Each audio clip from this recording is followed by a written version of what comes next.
여러분은 일본의 작가 구리 료헤이가 쓴 우동 한 그릇이라는 소설을 아시겠죠?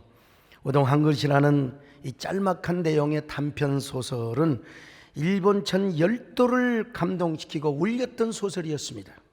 이 소설의 내용은 교통사고로 8사람을 다치게 하고 죽은 한 운전사의 미망인과 그리고 두 아들의 이 세 보자의 서글픈 이야기가 전개되죠.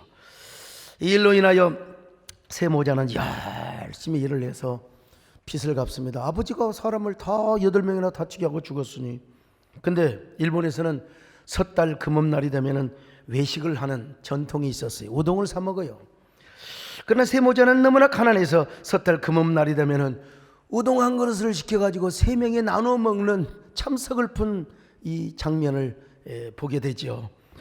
해마다 섣달 금음이 되면 일본의 우동집들은 1년 중 가장 바쁩니다. 그냥 가장 바빠요. 삿포로에 있는 우동집 북회정이라는 식당도 이날은 아침부터 저녁까지 눈코가 뜰 새가 없었습니다. 근데 밤 10시가 되어서 가게 문을 닫으려고 하는데 드르륵 문이 열리면서 2명의 아이를 데리고 한 여자가 나타났습니다. 밤늦게 우동집을 찾아온 여자는 너무나 미안한 마음으로 선뜻 들어오지도 못하면서 머뭇거리며 이렇게 말합니다. 저 우동 한 그릇인데 괜찮을까요? 상냥한 주인 아주머니는 환한 얼굴로 그럼요. 자, 이쪽으로 오세요. 그러더니 바로 난로 옆에 가장 따뜻한 2번의 그 식탁에다가 자리를 앉혔습니다. 그리고 주방장인 남편에게 소리를 쳤습니다. 여기 우동 1인분이요. 그런데 원래가 무뚝뚝하기로 유명했던 주방장 남편이 손님들의 모습을 보더니 아내 모르게 우동 반 덩어리를 더 넣어주었습니다. 사람의 형색을 보고 참 무슨 사연이 있겠구나. 얼마나 가난했으면 우동 한 그릇을 가지고 3명이 먹을 것인가. 우동을 갖다 주자마자 모자의 이야기 소리가 계산대와 주방까지 들려왔습니다. 큰아들이 말합니다. 엄마, 국물이 너무나 따뜻하고 맛있네요.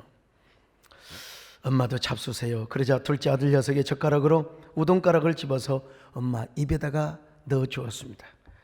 비록 한 그릇의 우동이지만 세 식구는 너무나 행복하고 쫄깃쫄깃한 우동을 맛있게 먹었습니다. 그들은 그렇게 먹고 이제 150엔 우리나라 돈으로 한 1,500원 돈을 지불을 하였습니다. 정말 맛있게 먹었습니다. 감사합니다. 인사하고 나오는데 주인 내외는 목청을 돋구며 이렇게 인사합니다. 고맙습니다. 새해 복 많이 받으십시오. 아키마시테 오메데이트 고자이마스. 이렇게 이거 한참 외웠어요. 여러분 제가요. 자, 그리고 다음 해 섣달 금음날이 또 돌아왔습니다. 10시쯤 가게 문을 닫으려고 하는데 그 세 모자가 북해점 우동집으로 들어오는 것입니다. 저 우동 1인분인데요. 괜찮을까요? 죄송합니다. 주인 여자는 상냥하게 작년처럼 2번 식탁으로 안내하고 주방을 향하여 외쳤습니다. 여보, 여기 우동 1인분이요. 그리고 주인 여자가 주방으로 들어가서 남편에게 속삭였어요. 여보, 올해는 우동 3인분 그냥 공짜로 우리가 줍시다. 응? 안 돼요. 고개를 설레설레 찢으며 우리가 그렇게 하면 도리어 저분들이 부담스러워서 다시는 우리 우동집에 안 올 거예요. 그러면서 남편은 지난해처럼 둥근 우동 하나 반을 넣어가지고 삶았습니다. 그날도 세 모자가 한 그릇의 우동을 나누어 먹으면서 도란도란 이야기를 하는 소리가 주방에 있는 부부에까지 들려왔습니다. 맛있어요. 엄마, 올해도 이 가게의 우동을 먹게 되네요. 내년에도 우리가 먹을 수 있게 되겠지요. 우동집 주인 대위는 그들의 모습에 눈시울이 아주 뜨거웠습니다. 그래서 우동값 1,500원을 내고 가는 세 모자를 향하여 주인 대위는 막 일부러 큰 소리로 인사를 했습니다. 고맙습니다. 새해 복 많이 받으세요. 아키마시데 오메데이토 고자이마스. 하이카이 하면서. 근데 그 다음부터 우동값이 이제 200원으로 올랐어요. 그러나 다음에 섣달 금음날 10시가 될 무렵 주인 부부는 메뉴판을 150원으로 다시 바꿔서 걸어놨습니다. 그분들이 올 줄을 알고. 그날은 10시 반이 10시 반이나 되어서야 세 모자가 들어왔습니다. 저 우동 2인분인데 괜찮으겠죠. 올해는 2인분을 시켰어요. 그럼요, 주인 아줌마는 2번 식탁으로 안내하였습니다. 그리고 주방을 향하여 외쳤습니다. 여보, 우동 2인분. 남편은 끓는 국물에 이번에는 우동 3덩어리를 넣었습니다. 이번에도 우동을 함께 먹는 세모자의 밝은 소리가 주방까지 들려옵니다. 사랑하는 아들아, 오늘은 너희들에게 엄마가 고맙다는 인사를 하고 싶구나. 너희들도 알다시피 돌아가신 아빠가 일으킨 사고로 8명이나 되는 사람들에게 부상을 입혔잖아. 일부는 보험금으로 보상을 해줄 수 있었지만 보상비가 모자라 나머지는 우리가 빚을 얻어서 지불을 했단다. 그리고 그 빚을 매월 갚아갔던 거야. 그런데 실은 그 빚을 오늘 다 갚을 수 있었어. 그동안 형은 아침 저녁으로 신문 배달을 열심히 해주었고, 동생은 장보기와 저녁 준비를 매일 해주어서 엄마가 저녁 늦게까지 열심히 일을 해서 빚을 갚게 되었다. 너희들이 너무나 고맙구나. 자랑스러운 아들아. 작은 아들이 말합니다. 엄마, 앞으로도 저녁 식사 준비는 제가 계속 할 거예요. 큰아들이 말합니다. 엄마, 나도 신문 배달을 계속 할래요. 엄마는 아이들의 손을 움켜쥐며 눈물을 글썽였습니다. 고맙다 네 아들아, 정말 너희들이 자랑스럽다. 그때 큰아들이 조심스럽게 입을 여옵니다. 엄마, 지금 비로소 말씀을 드리는데요, 사실 동생 준이가 북해도의 대표로 뽑혀서 일본의 전국 글쓰기 대회에 나갔는데 우동 한 그릇이라는 제목으로 글을 썼어요. 그러면서 형이 동생이 쓴 우동 한 그릇이라는 이 내용을 읽기 시작합니다. 우리 아빠는 운전사고로 많은 사람들을 다치게 하고 세상을 떠나셨다. 그런데 피해자들에게 보상을 위하여 보험금으로 부족해서 많은 빚을 지게 되었다. 그때부터 엄마는 아침 일찍부터 밤늦게까지 일을 하셨고, 형은 날마다 조간과 석관신문을 배달하였다. 다 읽을 수는 없어요. 중요하고요. 대신 나는 저녁이면 시장을 봐서 밥을 해놓은 일을 했다. 내가 해놓은 밥을 엄마와 형이 맛있게 먹는 걸 볼 때마다 나는 행복했다. 나도 우리 식구들을 위해서 작지만 무언가를 할 수 있는 일이 생겼기 때문이다.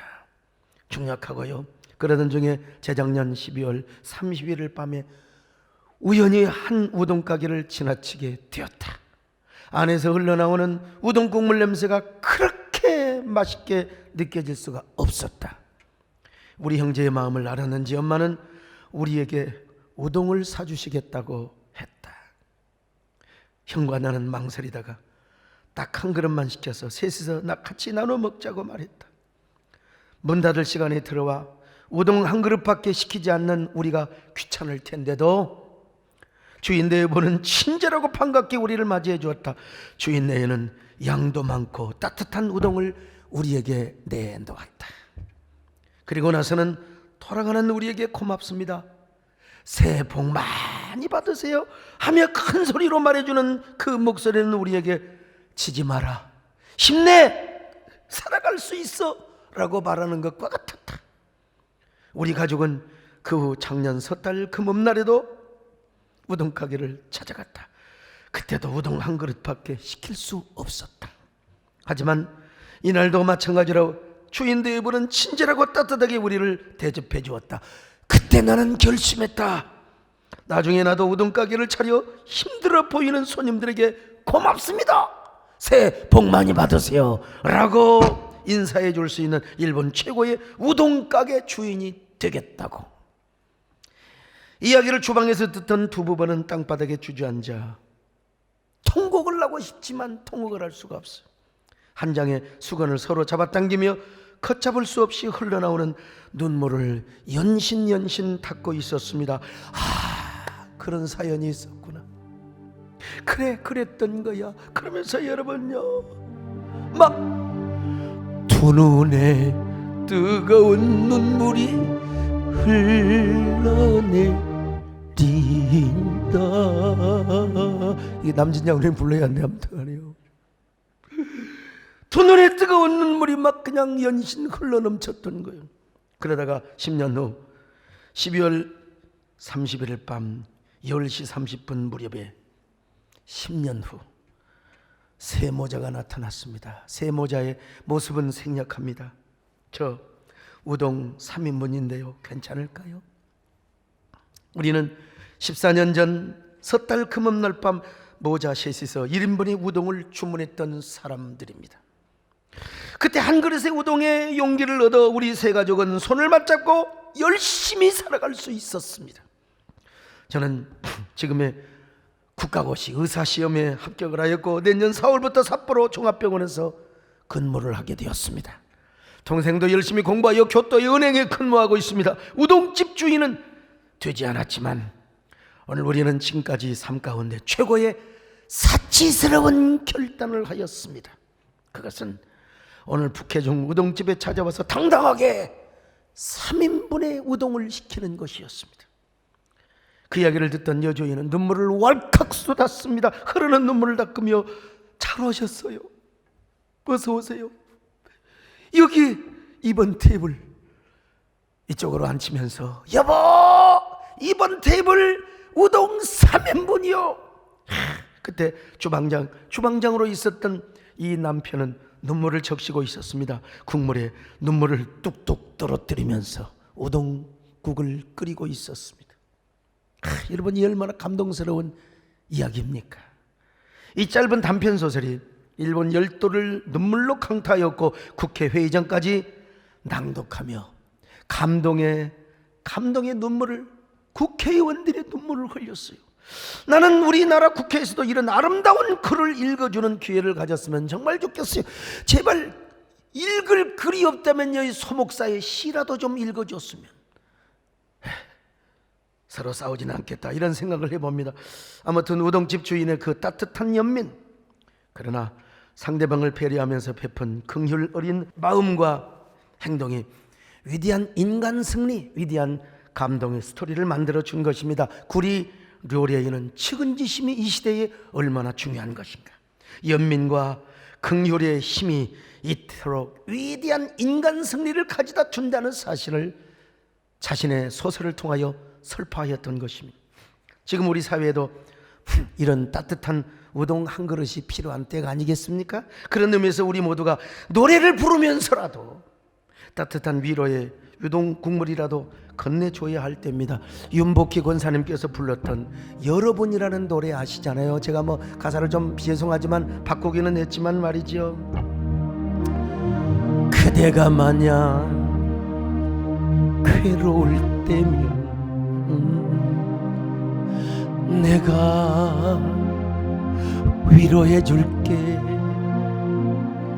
그대가 만약 서러울 때면 내가 눈물이 되리. 어두운 밤 험한 길 걸을 때 내가 그대 등불이 되리. 허전하고 쓸쓸할 때 내가 그대 우동이 되리라. 나는 너의 영원한 형제여. 나는 너의 우동이야. 우동이라고 고쳐서 죄송합니다만은 말이죠. 나는 너의 우동이 되겠습니다. 여러분, 그런 얘기입니다. 근데 여러분, 성경을 보면 진정한 긍휼의 주인이 소개되고 있어요. 여기까지 소목사도 유행가 부르고 소설 얘기하고 천만의 말씀. 진정한 긍휼의 주인이 소개되고 있어요. 그분이 바로 누구냐? 우리 예수님이세요. 예수님은 항상 사람을 볼 때마다 연민의 감정을 가지셨어요. 아주 불쌍히 여기셨습니다. 무리를 보실 때도, 약한 자를 보실 때에도, 누구들을 볼 때마다, 병자들을 볼 때마다 긍휼의 심정을 가지고 보셨습니다. 자, 마태복음 오늘 본문 9장 35절로 36절 시작. 예수께서 모든 도시와 마을에 두루다니사 그들의 회당에서 가르치시며 천국 복음을 전파하시며 모든 병과 모든 약한 것을 고치시니라. 무리를 보시고 불쌍히 여기시니 이는 그들이 목자 없는 양과 같이 고생하며 기진하며. 무리를 볼 때마다 불쌍히 여기신 것입니다. 오늘 본문뿐만이 아니요 몰려드는 군중들을 향하여 주님은 마음 항상 불쌍히 여겨주신 거요. 마가복음 1장 41절입니다. 시작. 예수께서 불쌍히 여기사 손을 내밀어 그에게 대시며 자, 이르시되. 마태복음 14장 14절 계속 봅니다. 시작. 예수께서 나오사 큰 무리를 보시고 불쌍히 여기사. 불쌍히 여기서 병을 고쳐주셔서 예수님께서 십자가에 죽으시고 하늘 보좌에 승천하셨습니다. 여전히 우리를 불쌍히 여기시며 연민의 심정을 가지고 우리를 보고 계신다는 거요. 히브리서 4장 15절입니다. 시작. 우리에게 있는 대제사장은 우리의 연약함을 동정하지 못하시리가 아니요. 여기 동정, 영어로 심펀이란 말이 무슨 말이냐? 심과 파스코의 복합어요. 함께 고난을 당하다 이 말이요. 여러분 그냥 불쌍히 여기 함께 걱정하고 함께 여러분 그 뭡니까? 마음의 칼등을 가지면서 우리가 당하는 고난을 주님이 지금도 함께 고통스러운 마음으로 지켜보고 계신단 말입니다. 그러니까 예수님께서 하늘 보좌에서요 우리를 그냥 물끄러미 저것들이 지금 예배 보고 있구나 그러게 아니요.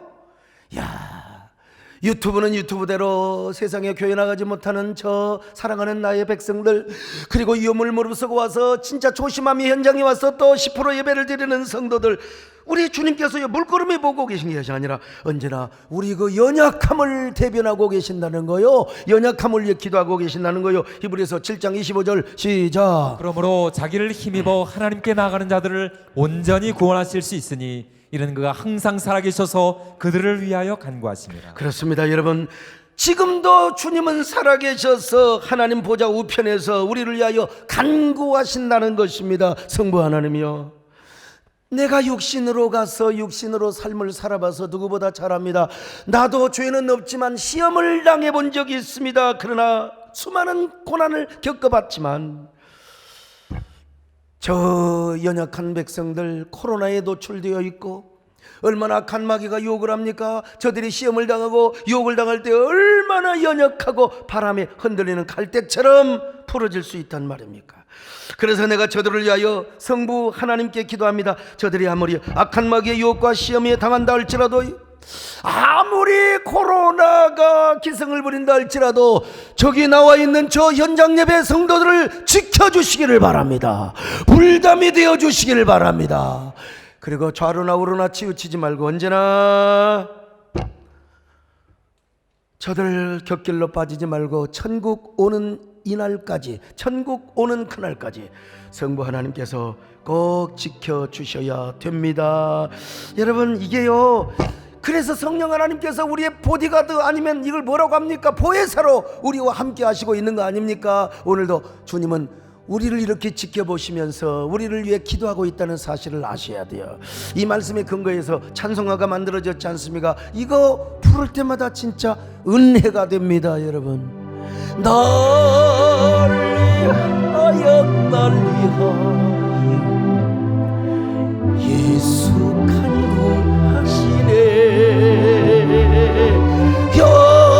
형님같이 되신 하나님 중한 고통 당했네. 거룩하신 보좌 앞에 항상 주여 보았네. 나의 죄사하신 쉬지 않고 비시네. 여러분 우리가 이런 예수님의 긍휼함을 입고 사는 사람이요, 긍휼이라고 한 말은 스프랑크니조마이라는 말입니다. 여러분 창자가 흔들리고 내장이 막 흔들렸다는 말이요. 그러니까 우리 예수님께서 가슴이 미어지고 대장이 창자가 끊어지듯이 우리를 연민히 여기며 불쌍히 여긴다는 말입니다.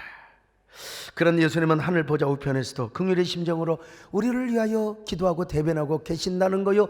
이 얼마나 위대한 복음입니까? 그러니까 우리 이 땅에 살면서요, 잘난 체하고 뻐기고 나도 가끔 그런 유혹이 있어요. 나도 보면 내가 어떨 때 보면 좀 잘났어 보면요. 선줄로 생각하는 자는 넘어질까 조심하라. 그래서 여기 소목사의 기도의 우선순위, 항상 기도할 때마다 하나님 이 종을 불쌍히 여겨 주옵소서. 저는 저 어릴 때부터 우리 권영관 장로님처럼 막 아주 겸손하고 그렇게 태어난 사람이 아니요. 이 오버할 수 있는 사람도, 저는 그런 가능성도 있는 사람이요. 그러니까 하나님이여, 이 종을 불쌍히 여겨 주옵소서. 나는 한시도 주님이 나를 붙들어 주지 않으면 나는 주님의 사명을 감당할 수 없습니다. 그러니 저의 연약함을 긍휼히 여겨 주옵소서, 불쌍히 여겨 주옵소서. 여러분도 이렇게 기도하시기를 바랍니다. 다른 것보다 중요한 게 주여 우리를 불쌍히 여겨 주옵소서. 예수여, 이 죄인을 불쌍히 여겨 주소서. 의지할 것 없는 이모 위로받기 원합니다. 자, 그렇다면 여러분, 주님의 연민과 긍휼의 사랑을 한 몸에 받은 우리는 어떻게 살아야 하느냐? 우리도 연민의 심장을 가지고 긍휼의 감성을 가지고 이웃을 대해야죠. 적어도 우리는 이 삭막한 시대에 주님의 이름으로 우리 영혼의 따뜻한 우동 한 그릇을 이웃에게 베풀 수 있어야 됩니다. 이게 예수님의 사랑이요. 예수님을 몰랐던 맹자도 측은지심을 강조했어요. 왕도 백성을, 모든 고을의 수령도 이게 측은지심의 마음을 가지고 다스려야 돼. 이게 그래서 정약용도 여러분 복민심서를 쓴 거 아닙니까?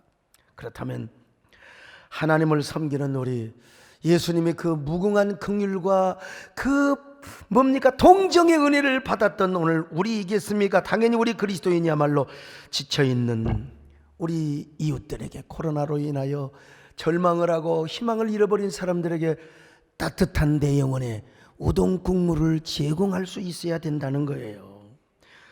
이 구약에서 긍휼이라는 말은 더 적극적으로 표현되죠. 구약에서는요, 긍휼을 라함, 캄과 함의 사이입니다. 라함. 그러니까 이 라함 해줘야 돼. 이게 히브리어를 많이 하다 보면 막 가래침이 나옵니다. 라함. 그래서 이 람은 어디서 나왔느냐면 레헴에서 나왔어요. 레헴, 이게 뭐예요? 자궁입니다. 자궁. 여러분, 자궁은요, 여인의 몸에 잉태된 아기 씨에게 필요한 모든 영양분을 다 갖다 줘요. 뭐 엄마가 뭐 밥을 먹든 못 먹든 뭐 그런 거 상관없어요.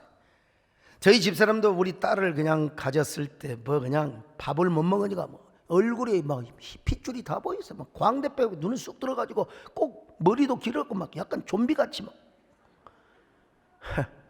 못 먹으니까 그래, 못 먹이죠. 그런데도 우리 집사람의 그 자궁은 엄마의 뭐 벽 속에 있는 영양분까지 다 빨아다가 우리 현이를 먹여 살린 거예요. 이게 뭐요? 자궁. 이게 레헴입니다, 여러분. 이 레헴이라는 말에서 라함이 나왔어요. 그러니까 긍휼에 풍성하신 하나님, 그러면 야훼 라함 하면은 이게 뭐냐? 야훼 라함 하면 이건 한마디로 이스라엘 백성들은 여인의 자궁, 엄마의 자궁을 생각하지 않을 수가 없었던 거예요. 그런 긍휼에 풍성하신 하나님, 성부 하나님이 이 땅에 하나밖에 없는 아들 예수 그리스도를 보내셨어요. 보내셔서 십자가에 죽게 하셨어요. 그러니까 이게 얼마나 긍휼이 풍성하셨으면 우리 하나님의 마음이 얼마나 아프셨겠습니까? 그러나 그까지 그 아픈 건 상관없어요. 그 하나님의 긍휼의 본성이 하나밖에 없는 예수 그리스도를 이 땅에 보내셔서 십자가에 죽게 하신 겁니다. 그리고 우리를 긍휼히 여기서 우리를 구원해 주신 거예요. 이 하나님의 사랑, 긍휼하심의 은혜를 생각하면 우리는 그저 감업할 따름입니다. 우리는 그저 하나님 앞에 이렇게 노래할 따름이지요. 하나님은 외아들을 주시는 때까지 세상 사람 사랑하니 참 사랑이로다. 하나님은 사랑이라 죄악에 빠졌다 우리까지 사랑하니 참 사랑이. 그런데 여러분, 구약 성경을 보면 이스라엘 백성들이 막 격길로 가고 다른 신을 섬기고 우상을 섬기면 하나님이 가차없이 막 진노를 하셨어요. 채찍질을 하신 거예요. 그러니까 우리 하나님이 너무 좀 이럴 때는 무서워. 진노의 하나님처럼 느껴질 때가 있어요. 그러나 여러분, 그렇지 않습니다. 긍휼의 하나님께서 격길로 갈 때는 어쩔 수 없이 때리셨지만 마음으로는 우셨어요. 매맞는 이스라엘 백성들의 모습이 너무나 가련하고 치근하고 불쌍하게 보여서 그만 펑펑 우신 거예요. 여러분, 그렇잖아요. 자녀가 나쁜 짓 하면 그냥 엄마가 아빠가 때리, 그리고 막 그 아들이 불쌍해서 막 끌어안고 이놈의 자식아 왜 그랬어. 이게 부모의 마음 아닙니까? 우리 하나님도 마찬가지요. 한 손으로 때리시고 한 손으로 싸매시며 그 상처 자국을 눈물을 흘리며 그 눈물로 싸매시고 치료하시는 우리 하나님이요. 이 하나님의 긍휼을 강조하신 선지자가 구약의 호세아요, 에레미야 선지자입니다. 호세아 6장 1절 같이 봅니다. 시작. 오라 우리가 여호와께로 돌아가자. 여호와께서 우리를 찢으셨으나 도로 낫게 하실 것이요 우리를 치셨으나 싸매어 주실 것입니다. 그러면 여러분, 에레미야 애가 3장 32절 33절이요. 시작. 그가 비록 근심하게 하시나 그의 풍부한 인자하심에 따라 긍휼히 여기실 것임이라.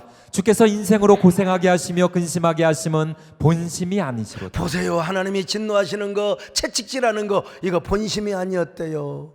하나님의 진정한 마음이 아니었다는 겁니다. 그냥 때리겠어요?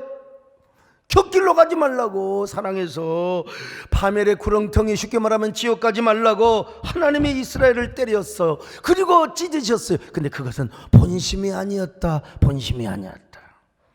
오늘날도 마찬가지입니다. 우리 하나님은 우리에게 채찍으로 때리시면서도 마음으로는 더 아파하시는 하나님이심을 아셔야 돼요.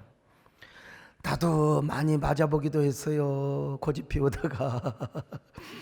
그런데 한 손으로 우리를 때리셨지만 한 손으로 우리를 안아주시고 쓰다듬어 주시는 우리 주님의 사랑을 아셔야 돼요. 매맞은 우리의 상처 자국을 당신의 눈물로 닦아주시면서 긍휼로 때리시는 우리 하나님, 그 하나님이 바로 프로디걸 갓, 탕부의 하나님이라는 거요. 때리시고 어루만지시는, 때리시고 어루만지 위로해 주시는 우리 주의 긍휼하심은 한량없이 넓고 우리 주의 긍휼하심이 말이죠. 우리 주의 긍휼하심은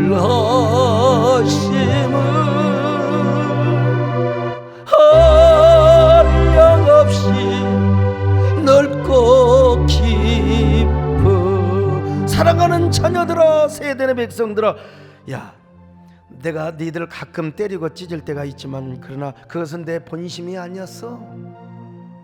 너를 때렸던 채찍은 나의 본심이 아니었어. 내가 너를 얼마나 사랑했으면 그랬겠니. 네가 사생자여 어부 아들이라면 내가 안 해. 내가 너를 낳았고 내가 십자가의 죽음으로써 너의 생명을 구원하였기 때문에 내가 사랑해서, 내 자식이기 때문에 너를 사랑해서 그런 거야. 너 잘 되라고, 너 파멸의 길로 가지 말라고, 지옥의 길로 가지 말라고 내가 너를 사랑해서 그런 거야.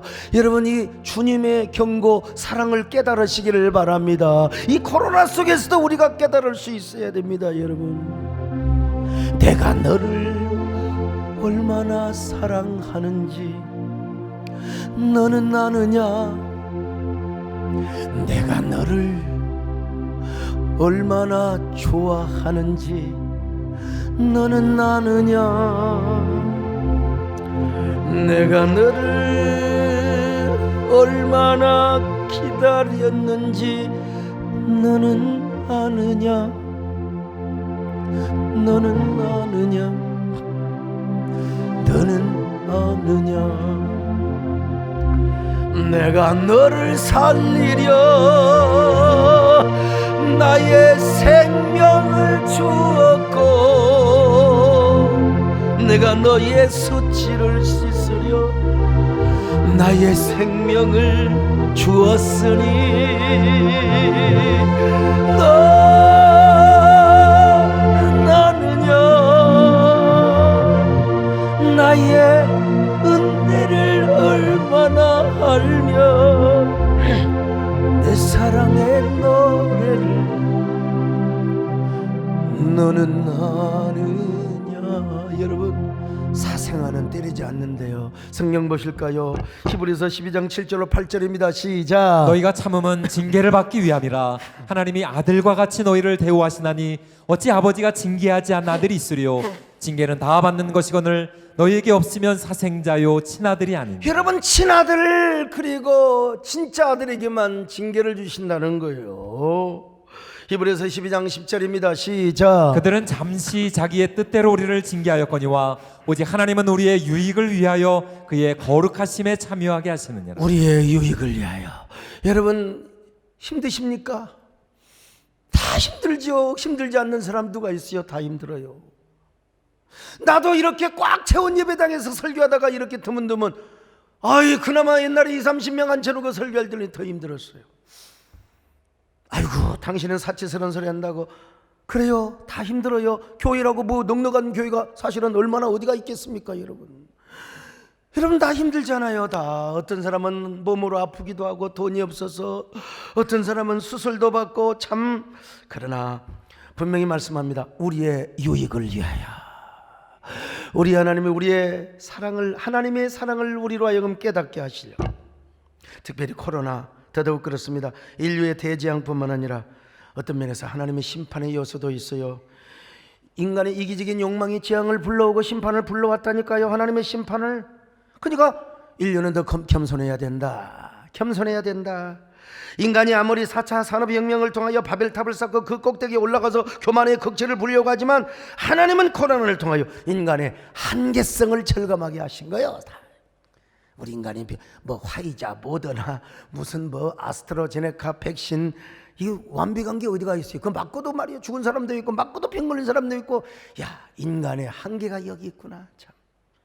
교회를 향해서는 뭐예요? 신앙의 본질을 회복하고 사도행전의 원형적 교회를 세우라고 하는 그런 그 시그널을 준 거예요. 그런 메시지를 준 거죠. 교회가 너무 제도화되어 있어요. 너무나 정형화되어 있어요. 복음도 너무 정형화되어 설교 전달하는 것 자체도 너무 굳어 있어요. 예배도 마찬가지고. 이럴 때 우리 하나님은요 하나님을 사랑하는 원형적 초심을 회복하라고 우리에게 깨달음을 주신 거예요. 이걸 깨달아야 돼요. 그렇지 않으면 여러분요 이 코로나 이길 수가 없습니다. 그리고 코로나 이후에 교회를 다시 회복시킬 수가 없어요. 마음을 다하고 성품을 다하고 힘을 다하고 정성을 다해 하나님을 사랑해야 됩니다. 그 본질적 신앙으로 우리가 다시 예배를 드리고 교회를 세우고 동시에 이웃을 내 몸과 같이 사랑할 수 있어야 돼요. 이거 코로나가 아니었으면 이거 완전 우리에게 사변적인 말씀이었는데요. 성경 보실까요? 마태복음 22장 37절로 40절 시작. 예수께서 이르시되 내 마음을 다하고 목숨을 다하고 뜻을 다하여 주 너의 하나님을 사랑하라 하셨으니 이것이 크고 첫째 되는 계명이요 둘째도 그와 같으니 내 이웃을 내 자신같이 사랑하라 하셨으니 이 두 계명이 온 율법과 선지자의 강령이니라. 하나님 사랑과 이웃 사랑입니다. 하나님 사랑과. 특별히 감염병 시기일수록 더더욱 그렇습니다. 그래서 초대교회 시대에 이교도들은요 전염병에 걸리면 무조건 다 그냥 뭐 가족이고 친구 다 버리고 필요 없어 거리로 내쫓아버려서 자기를 살려고. 그리고 거리에서 여러분 죽어 있잖아요. 그 나뒹구는 시체를 오물이나 쓰레기처럼 여겼습니다. 그런데 그때 기독교인들이 나서서 그분들을 땅에 묻어줬어요. 장례를 치러줬어요. 그리고 시들시들이 가는 사람들에게 물만 공급해주고 그들을 위해서 기도해주고 사랑의 케어를 하니까 살아난 사람들이 많아요. 사망률을 그냥 다 지어준 것입니다. 이러한 역할이요 로마가 기독교를 공인하는 데 일조하였고 그리고 수많은 이교도들로 하여금 그리스도의 품으로 돌아오게 하는 역할을 하게 한 거예요. 참 종교사학자인 로든에 의하면 그때 로마의 40%밖에 공인이 됐어도 40%밖에 예수를 안 믿었어요. 그런데 이러한 그 병이 지나가고 나서 350년 60년경이요 80% 90%의 사람들이 다 그리스도에게 돌아왔다, 교회로 돌아왔다는 기록을 하고 있습니다. 종교개혁 시대도 마찬가지입니다. 이 베자와 칼빈을 중심, 칼빈이 먼저 나와야죠. 칼빈과 베자를 중심으로 한 제네바의 종교개혁자들은 여러분 당연히 뭐 예배를 지키죠. 소수 예배라도 예배를 드리는 것이죠. 그런데 이 못지않게 중요한 게 뭐냐, 전염병에 감염된 환자들을 찾아가서 신방하는 일에 치중을 하였습니다. 만약에 신방을 거부해, 흑사병이 두려워서 신방을 거부한다, 목사 면직을 시켜버렸어요. 이런 얘기를 해도 지금 졸리는 사람은 졸음병에 감염이 된 사람입니다. 그들의 건강을 위해서 신방뿐만 아니라 아예 감염되지 않는 사람들도 강제로 격리 조치를 했어요. 이 진짜 대단. 이야, 나 이게 총신대 사학 교수님들로부터 내가 여러분 제가 용역을 줘서 이것 좀 찾아낸 겁니다, 여러분요. 건강을 위하여 감염되지 않는 사람들을 강제로 격리 조치를 했어요. 누가? 칼빈이. 이런 사람을 코런틴, 즉 격리당한 사람이라고 하는데요, 감염병을 막기 위하여 안전한 곳에 교인들을 대피시킨 거예요. 그리고 움직이지 못하는 사람들은 가정에 있고요, 그리고 그곳에 목사들이 찾아가서 여러분 하나님의 말씀을, 그리고 위로와 격려의 메시지를 전한 것입니다. 희망의 메시지를 전한 거요. 예수님의 이름으로 안부를 묻는 겁니다. 여러분요, 오늘 하루 어떤가요? 밤새 안녕하셨나요? 하루가 멀다 일들이 있어 성도들 난 위에 기도를 하였소. 나는 뭐든지 부르면 찬송하게 됩니다, 여러분. 이들이 안부를 물으면서 말이죠. 근데 그들이 이웃들에게 영혼의 따뜻한 우동 한 그릇을 제공해 주었던 것이죠. 이미 그들도 허들링 목회를 하고 있었어요. 허들링은 제가 말한 게 아니라 이미 그랬어요. 가톨릭의 사제들은요, 다 하는 그런 건 아니지만 일부 사제들이 강제로 막 교인들을 성당으로 막 모여야 된다고 신앙의 힘으로 이기자고 말해. 우리는 예배를 포기할 수 없다고. 근데 예배만 잘 드렸으면 좋았는데 이놈의 집단 감염의 거점이 되어버렸어요. 그래가지고 막 사제도 죽고 교인들도 다 죽어버렸어. 그러나 칼빈과 베자를 중심으로 한 종교개혁자들은 절대로 그렇게 하지 않았습니다. 소수의 예배를 지키면서도 사랑하는 교인들과 시민들에게 허들링을 해주는 거요. 육체의 건강도 그들은 돌보아 주었던 것입니다. 그러자 제네바시 당국이 감동을 먹어버린 거예요. 그리고 시민들이 감동을 먹어버렸어요. 종교개혁의 불길이 타오릅니다. 그리고 그 불길은 유럽 전역으로 불붙게 하였습니다. 그래서 사람들이 말이요, 이제는 신교, 개신교로 막 몰려오게 되었단 말입니다. 지금 우리 한국교회도 코로나라고 하는 대재앙 속에 고통을 당하고 있습니다. 모든 교회가 신음을 나고 있습니다. 여러분, 우리 당연히 나는 예배를 드리자고 예배를 강요하는 사람들의 편입니다. 당연히. 그럼에도 불구하고 우리가 방법은 다를 수가 있어요. 서로 생각이 다르다고 정오하고 공격하지 말고 함께 서로 저 남극의 펭귄처럼 허들링 세상에 저 허들링. 내가 이 기자들에게 허들링 얘기했더니 허들링이 뭐냐고 막 찾고 그래서 너무 재밌더라고. 저 그림을 보여줄 걸 못했어요. 저게 허들링이요. 여러분, 우리가 모두가 고통당하고 있습니다. 지방교회나 서울교회나 할 것 없이. 그럴 때 서로가 격려하고 허들링을 하며 따뜻한 우동 한 그릇을 서로 줄 수 있는 넉넉한 마음을 가져야 돼요. 교회가 이런 내부적인 허들링을 한 후에 다시 시대와 사회와 국민들을 향해 허들링을 해줘야 됩니다. 따뜻한 영혼의 그 우동 한 그릇을 주면서. 지금 수많은 국민들이 한국교회를 향하여 분노의 화살을 쏘고 있습니다. 사실 대부분의 교회는 방역 수칙을 잘 지켰어요. 확진자 되지 않았습니다, 여러분. 근데 너무 일부 언론이 뻥을 쳤어요. 교회를 오해받게 만들었어요, 여러분. 방역본부에서도 교회 대면 예배를 통해서는 절대로 확진자가 나오지 않았다고 여러분 말했지 않습니까? 줄기차게 우리 한교총에서 얘기했던 내용이에요. 그러나 코로나를 우습게 여기며 방역 수칙을 지키지 않은 지극히 일부의 교회, 그 교단에 거의 속하지 않는 교회들, 특수선교단체, 그리고 일부 대한학교들이 확진자를 내어서 한국교회가 욕을 먹었죠. 나 입이 100개라도 할 말이 없다고 그래서 죄송하다고 했습니다. 여러분 당연히 그래야죠. 그럼 우리가 차렸다고만 하면 되겠습니까? 근데 중요한 건 뭐냐, 한국교회 이러한 현상을 미리 예측하고 미리서 자율 방역을 하고 선제 대응을 했더라면, 그리고 예배의 주도권을 정부에 빼앗기지 않았더라면, 이걸 내가 주장했던 사람이에요. 작년 이맘때부터요. 그래 우리 예배도 잘 드릴 뿐만 아니라 우리 사회에 따뜻한 영혼의 우동 한 그릇을 섬겨 드렸으면 얼마나 좋았을까. 지금 생각하면 너무나 아쉽습니다. 이제 저는 총회장으로서, 한교총회 대표회장으로서 이런 선도적인 누가 가나 말거나 욕을 하거나 제가 제 길을 가고, 그리고 제가 한국교를 세우는 데 앞장서게 될 것입니다. 어쨌든 여러분, 그러나 지금이라도 절대로 늦지 않았다는 사실입니다. 하나님의 긍휼의 심정으로 시대와 사회를 우리가 다시 이제라도 긍휼히 섬기자는 말입니다. 예수님의 그 한없는 연민의 눈빛으로 코로나로 고통당하고 있는 이웃을 우리가 이제 다시 바라봐야 돼요. 물론 우리의 소리를 내는 게 중요합니다. 당연히 내서 세상 사람들의 오해를 풀도록 해야 돼요. 그러나 오해를 풀기는 것과 동시에 우리는 다시 따뜻한 우동 한 그릇을 들고 가서 그들의 마음을 풀어주는 교회의 모습을 보여줘야 돼요. 저 절망하고 신음하고 있는 사람들에게 우리 한국교회는 허들링을 하는 모습을 보여줘야 돼요. 그리고 희망의 메시지를 전해줘야 됩니다. 그러면서 그들에게 예수 그리스도의 복음을 따뜻하게 전해줘야 됩니다.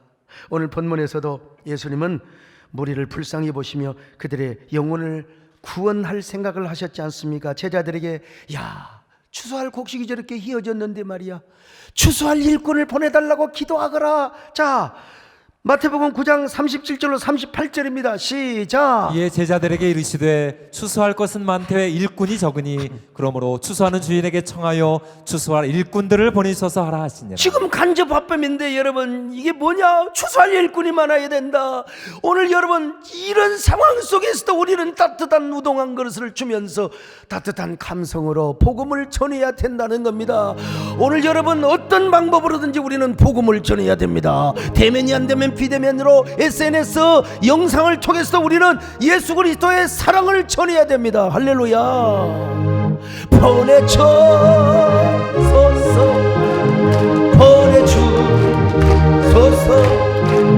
재단 숯불에 술에 어찌 주저할 것 주여. 여러분, 내가 아무리 우동 한 그릇을 얘기해도 기독교는 예배가 생명이고 예배가 본질입니다. 예배는 죽음을 각오하고도 포기할 수 없습니다. 예배는 지켜야 됩니다. 예배는 회복이 돼야 됩니다. 나는 그래서 지난주에도 국무총리실을 다녀왔습니다. 뭐예요? 예배 회복을 협상하기 위해서 다녀온 거죠. 총리님께서도 확진자 추이를 보면서 최선을 다해서 협조하고 당연히 국민의 삶을 회복시켜야 될 거 아니겠습니까? 그러나 여러분, 우리가 연못 안에 있는 개구리가 되어서는 안 돼요.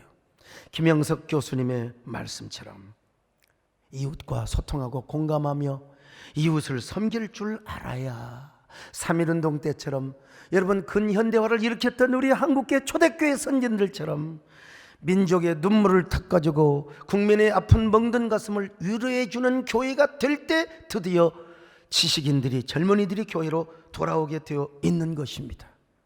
오늘 사랑하는 여러분요, 이번 명절에도 내 영혼의 우동 한 그릇을 전달하십시다.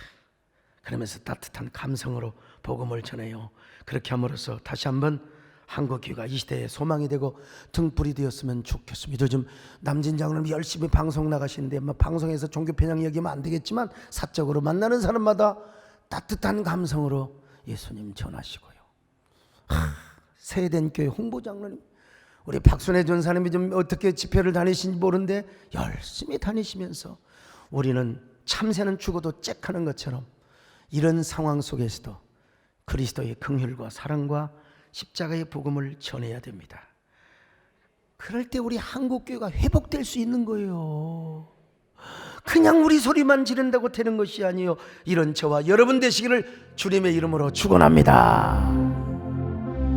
천사의 말을 하는 사람도 사랑 없으면 소용이 없고, 심오한 진리 깨달은 자도 울리는 징과 같네.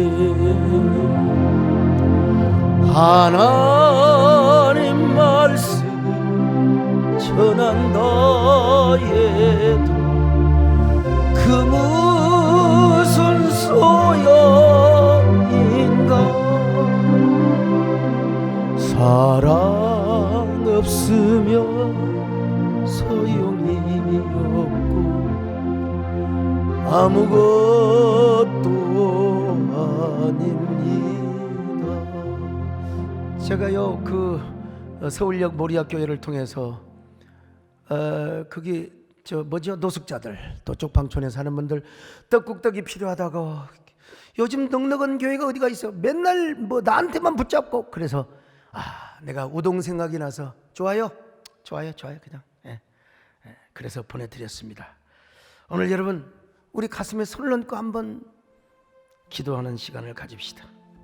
주님은 우리를 참으로 긍휼히 여기셔서 십자가에 죽으셨습니다. 그리고 하늘 보좌 우편에서도 우리를 변호하고 대변하고 계세요. 바로 그 주님께서 우리로 하여금 내 영혼에 따뜻한 우동 한 그릇을 이웃에게 주라고, 그러면서 나의 사랑을 전해주거라, 나의 긍휼의 복음을 전해주라고 말씀하십니다.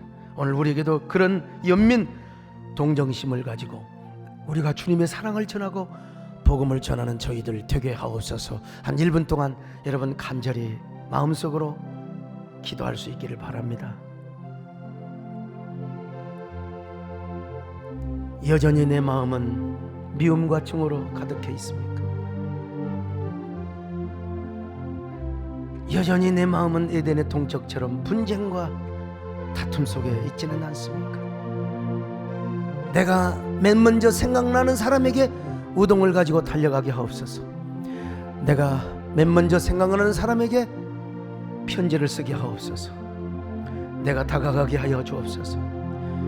그리고 주님의 사랑을 전하게 하옵소서. 주님의 복음을 전하게 하옵소서.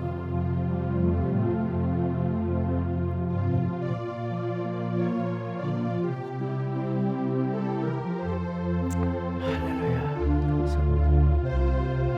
주님.